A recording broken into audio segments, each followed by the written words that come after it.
Here's part 2 of the substance abuse lecture for my introduction to high school students. So we last talked about this, the use of illegal and pharmaceutical drugs. Now, decade trends, juvenile illegal drug use by decade.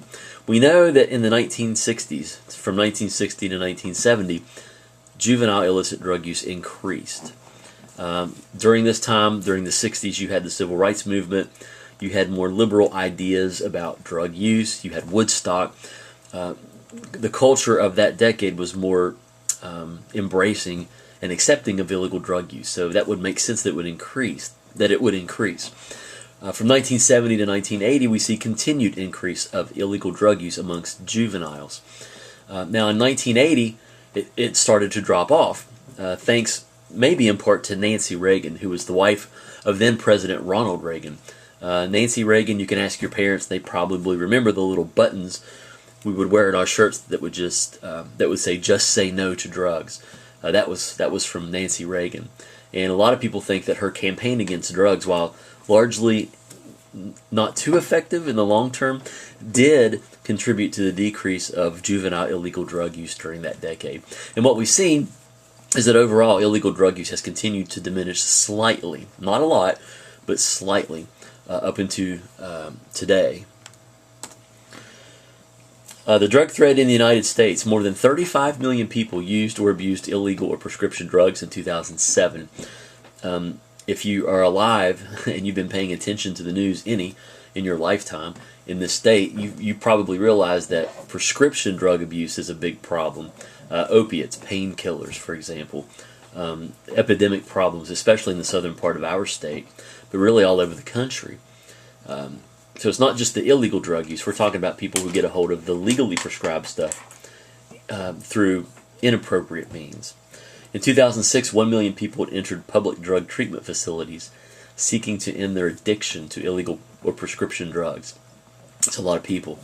In September of 2008, there were nearly 100,000 inmates in federal prisons convicted and sentenced for drug offenses. So 52% of all federal prisoners were sentenced specifically for drug offenses, more than half.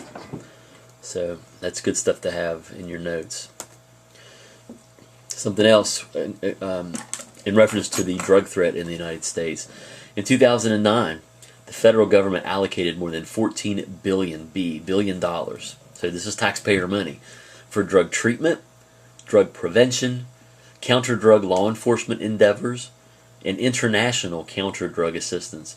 So this gives you an idea of what a big problem this is. It's a micro problem in terms of it's a problem for individual people and students, juveniles, adults, communities, but it's also a national and international problem as well. Now, I don't want to get all sociological with that, but you kind of get the idea of what a problem it can be. Now, in the United States, again, we mentioned that overall drug use has decreased. Remember the slide I showed you about the different decades. Now, illegal drug use has increased amongst high-risk juveniles. And when we say high-risk juveniles, we're talking about juveniles who have been in trouble at school, maybe in trouble with the law. They are at risk to be in trouble, to go to prison, and to continue to use illegal drugs and maybe even develop dependence. So these are high-risk juveniles. Illegal drug use is strongly linked to juvenile criminality. Go figure, right? Now, there are differences between drug use and abuse, and I want to start making those distinctions here. Now, drug use can be viewed in the following ways, and you want to jot these down.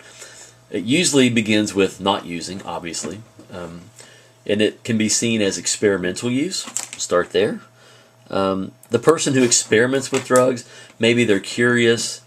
They may try marijuana once in 10th, 11th grade, just because they want to see what all the drama is about. They want to see what's this really like. They try it once, maybe twice, and then they're done with it. That's experimental use. It's not appropriate. It's not abuse. Medical use, the next thing. There are some states who have legalized marijuana for medicinal purposes, for example. And obviously, some drugs that are considered illegal can be used medicinally. Culturally endorsed. The image of the Native American here smoking peyote. Some drugs that are considered illegal traditionally are culturally endorsed and seen as being part of a religious or cultural practice. Recreational use. This is the person who maybe smokes marijuana, for example, every now and then, maybe once a month, once every 2 or 3 months, once every 6 months. They're not using it consistently. They're not abusing it because it doesn't meet the definition of abuse, which we'll talk about in a second. And then compulsive use. And I see a lot of this with a lot of my high school students. Well, not a lot, but some of my high school students.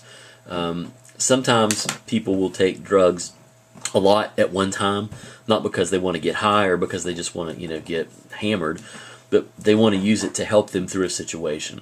And I see this a lot, and you guys can maybe think of people who have done this. You feel pressured. You guys are taking a lot of classes. You've got pressure for college. You've got a lot of assignments due in your AP and college classes. And some students will resort to taking caffeine pills or maybe uppers or even more dangerous illicit drugs to help them kind of stay awake so they can kind of work more efficiently and get through those assignments. I'm not suggesting you do that at all, but that would meet the definition of compulsive use. So know the differences between all these. Keep that in your notes. I've explained those pretty well here and given you a few pictures to kind of look at, to deal with as well. Now, adolescent drug use turns into abuse when the user becomes dysfunctional. So examples of dysfunction include perhaps the inability to attend school, inability to perform at school. So sometimes they can't even get there. But I had friends who were abusing drugs while I was in high school. They would be in school every day. They just couldn't do anything when they were there. They would pass out, fall asleep in class, skip class, try to use drugs in the hallways or try to hide out in the bathroom or something. So they couldn't perform. They were there, but they couldn't really do anything while they were there. Pursuing dangerous or reckless behaviors. They may drive while they're drinking or under the influence of drugs or alcohol. This is dysfunctional. This goes above and beyond just using it every now and then. And they put themselves and others in dangerous situations, obviously. So that's when the use turns into abuse. Now, I don't have a slide for dependence, but dependence is like physiological addiction. This is a step beyond abuse. Write that down in your notes somewhere. Physiological dependence is when the person has to have this drug or alcohol. They cannot function or live without it. And a lot of times people who are dependent upon drugs, they end up in treatment or, God forbid, end up in a worse situation than that.